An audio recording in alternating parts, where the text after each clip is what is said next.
Welcome to English Conversation Café. Learn English through natural conversations. Okay, so I need to tell you something, and I need you to not judge me.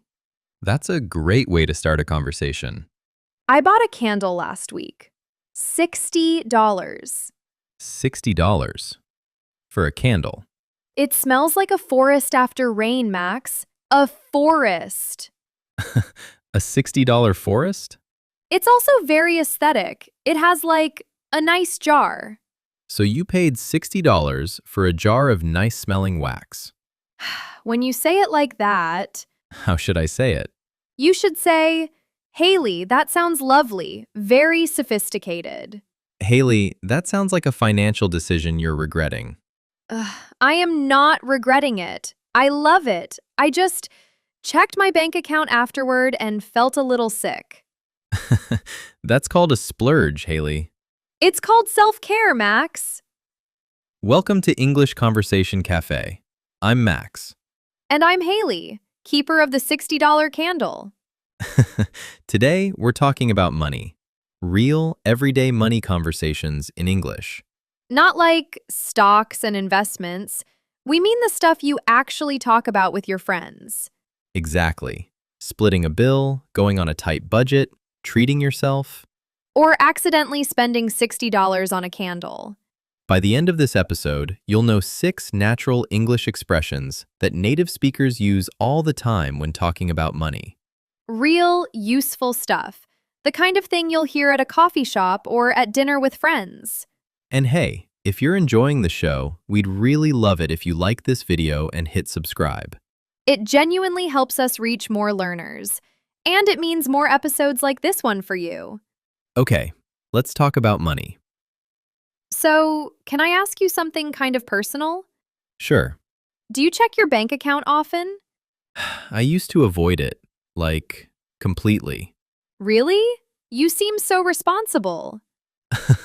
I'm great at looking responsible. But honestly, for a while in my mid-20s, I just didn't look. I figured if I don't see the number, it's not real. Oh no, I do that too. It's like financial denial. And then one day I had to check. I think I needed to pay rent. And I just stared at the screen for a really long time. How bad was it? Bad enough that I called my mom. Called mom. Classic. And she said, and I quote, "Max, you need to be more careful." Very helpful. Super helpful. Thanks, Mom. What about you? Any money horror stories? Okay, so in college, I was so on a tight budget, like really watching every dollar. Right. And I found this coffee machine at a garage sale for $10. I thought, this is genius. I'll make my own coffee. I'll save so much money. Smart. And then I started buying the fancy coffee pods, and the special milk, and the flavored syrups. Oh no. By the end, I was spending more on coffee at home than I was at the cafe. Because it adds up. It absolutely adds up. Every little thing. $2 here, $5 there, and suddenly it's $50 a month on syrup. That is such a relatable story. The worst part? The coffee wasn't even that good. You have to appreciate the commitment, though.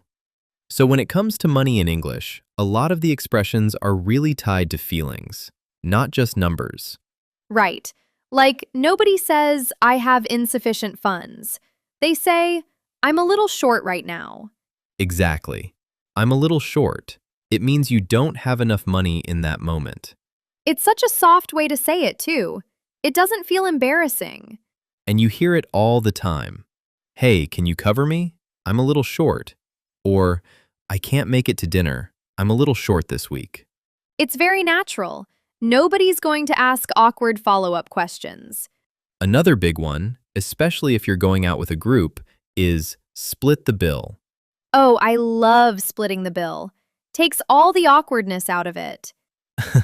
Does it though? I feel like it creates new awkwardness. What do you mean? Like, you go to dinner, the bill comes, and then there's that silence where everyone looks at the table. The bill silence. I know exactly what you mean. Someone has to say, should we split it?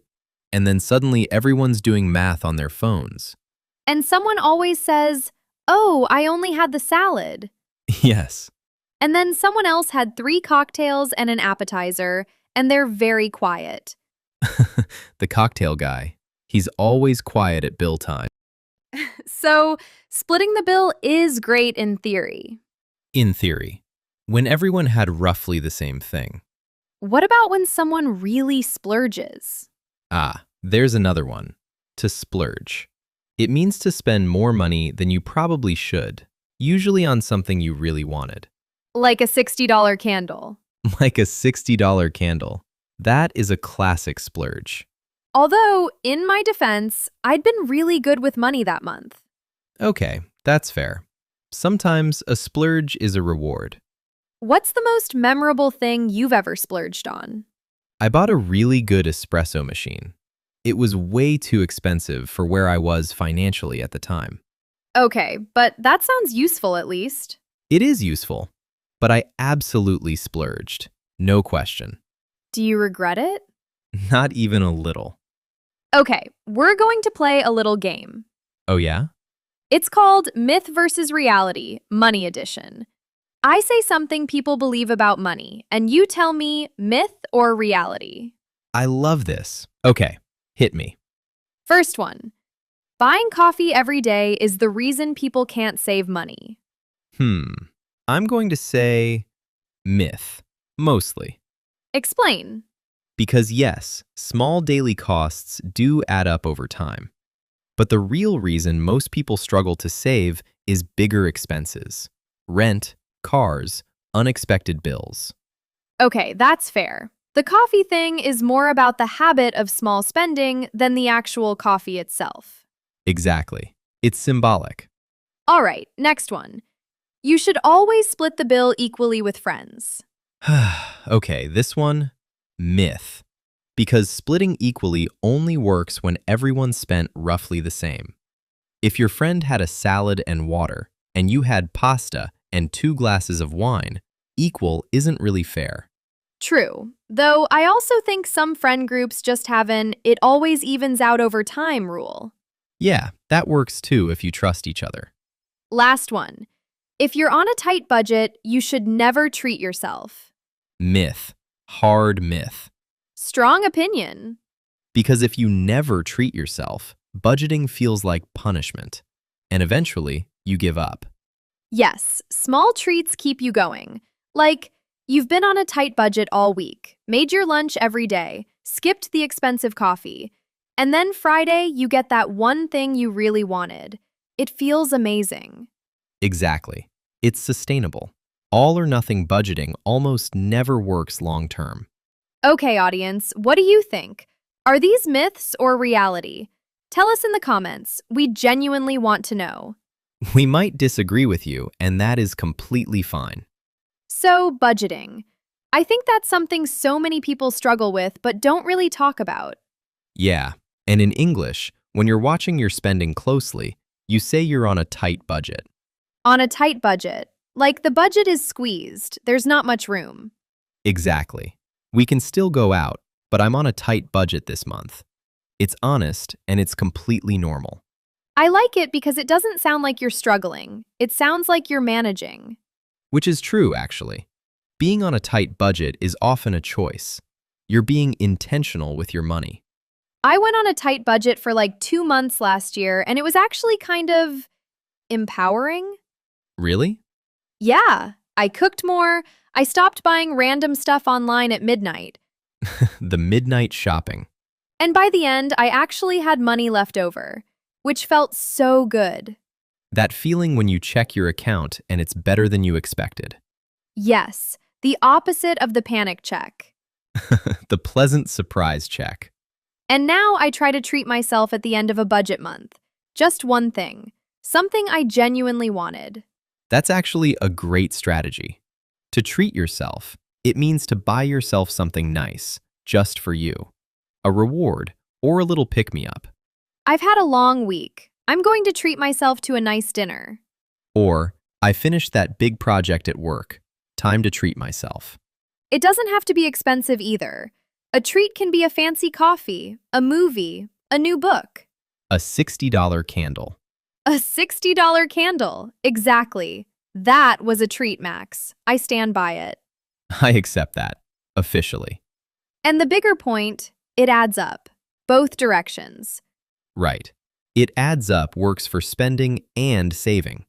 Small amounts over time become big amounts. If you put $10 aside every week, that's over $500 a year. And it doesn't feel like anything week by week. That's the magic of it. That's actually kind of exciting when you think about it that way. It is. Money talk doesn't have to be scary or stressful. It just has to be talked about. In English, obviously. Specifically in English. On this podcast. Okay, we have a question for you. Think about something you've splurged on. Maybe recently, maybe a long time ago. Something you spent more on than you probably should have. And tell us, do you regret it? Or was it totally worth it? I need to know I'm not alone with the candle. Write your answer in the comments. We read everything. Everything. We love hearing from you. All right, it's time for the Cafe Rewind, where we go back through today's expressions. 6 expressions, real, natural English you can actually use. Ready? Let's go. Expression 1. First one, I'm a little short. This means you don't have enough money right now, in this moment. Sorry, I can't come to dinner tonight. I'm a little short this week. Your turn. Say it out loud. I'm a little short. Expression 2. Number 2. Split the bill. This means to divide the cost equally between 2 or more people. Should we split the bill, or do you want to pay separately? You try. Let's split the bill. Expression 3. Number 3. Splurge. To splurge is to spend more money than usual on something you really want. I don't usually spend that much, but I really splurged on my vacation this year. Now you say it. I splurged on... Expression 4. Number 4. On a tight budget. This means you're being careful because you don't have much money to spend right now. I'd love to come to the concert, but I'm on a tight budget this month. Repeat. I'm on a tight budget. Expression 5. Number 5. It adds up. Small amounts of money over time become a big total. I know it's only a few dollars each time, but it really adds up. Say it. It adds up. Expression 6. And the last one, treat yourself. This means to buy something nice just for you, as a reward or because you deserve it. You've worked really hard this week. Go treat yourself. You try. I'm going to treat myself to... 6 expressions. Amazing work. Write them down, use them this week. See how natural they feel in a real conversation. And that is a wrap on episode 51 of English Conversation Café.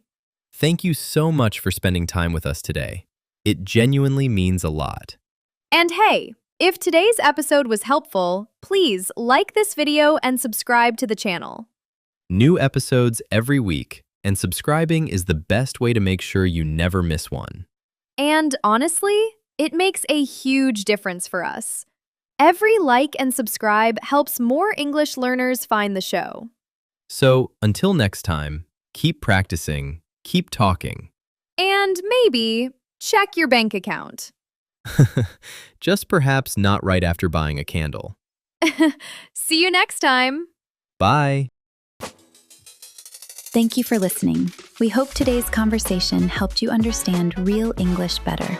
Subscribe and join us for the next episode.